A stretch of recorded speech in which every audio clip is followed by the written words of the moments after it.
last presenter from the pension fund industry in this segment is Olivia Liu, who was an investment analyst intern at OP Trust. Please welcome to the stage, Olivia.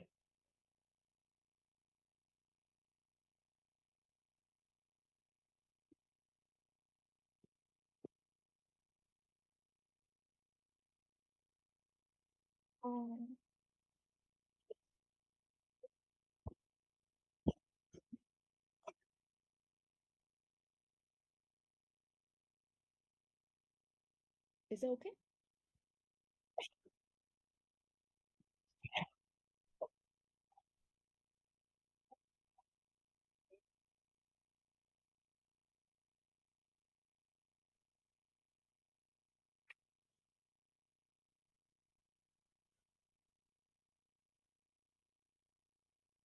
Yeah, I'm very happy to share my co-op experience in OP Trust external capital market. Before I start, I really want to thank my boss, Brandon, for giving me so much help and support during my internship. And unlike the traditional investment, we don't invest in specific assets, we invest in funds. When we don't have enough specialists in a specific field, but we still want to invest, we construct an external group to select external managers to help the company have the exposure. And we will invest in different type of managers. For example, some managers only focus on the emerging markets, and some managers are only not region focused, but they prefer to invest in a specific assets, such as the credit manager.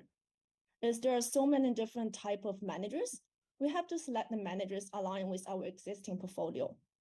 So next step, I will explain how to select these external managers in detail. And the selection process includes two parts: strategy analysis and individual fund analysis. The strategy analysis is from the perspective of the whole portfolio, and we invest whether there's an additive strategy on MSCI portfolio compared to our benchmark. And the first table here is the 18 sub-index from different HFRI hedge fund strategies and one index of commodity with relatively low correlation. And I pick a sub-index among them as the factor to run the regression model against the return of benchmark and portfolio and pick the combination with the highest R-square.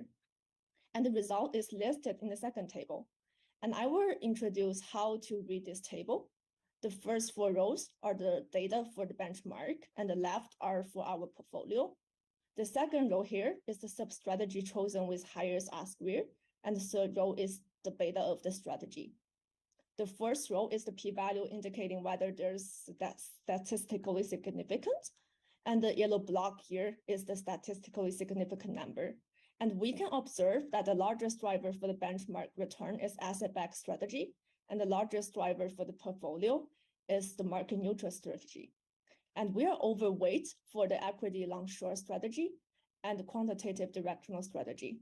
And we are underweight on the asset-backed strategy. And after deciding the strategy we want to invest, we further look at the specific funds with that strategy. We typically explore from three perspectives. Quantitative analysis includes the data of analysis of the return, volatility, Sharpe ratio, and tracking error. And we also do the scenario analysis, such as rolling return.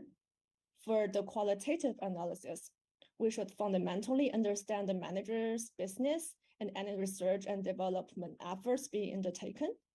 And for the perspective of forward consideration, we analyze the exposures and monitor the risk characteristics, and also understand return drivers. At the end, I want to thank OP Trust for giving me this valuable experience and hope we can have opportunity in the future to work closely with each other. Thank you. Thank you. Olivia's supervisor at OP Trust was Brandon Gill New, who is not able to be with us today. So I'll quote the words that she sent us about Olivia. And I quote, Olivia is very adept at solving real world problems, and it's refreshing to work with her because of her strong quantitative skills. She's able to think problems through at a very high level, and I'd say problem solving is her core strength. She's also highly reliable, very easy to work with, kind, and has a great attitude. Very nice. For the Q&A, if you have a question, please use the raise hand button in the reactions tab. Turn on your camera and unmute your mic. We'll bring you on stage to ask your question. You can also type your question into the chat and Michael will read it for us. My question to you, Olivia, is what new skills did you acquire during your internship? And I would say I improved both my hard skill and soft skill. For the hard skill, I practiced the qualitative skill learned during the school into the work. For example, I built a regression model to analyze the exposure for our emerging market portfolio.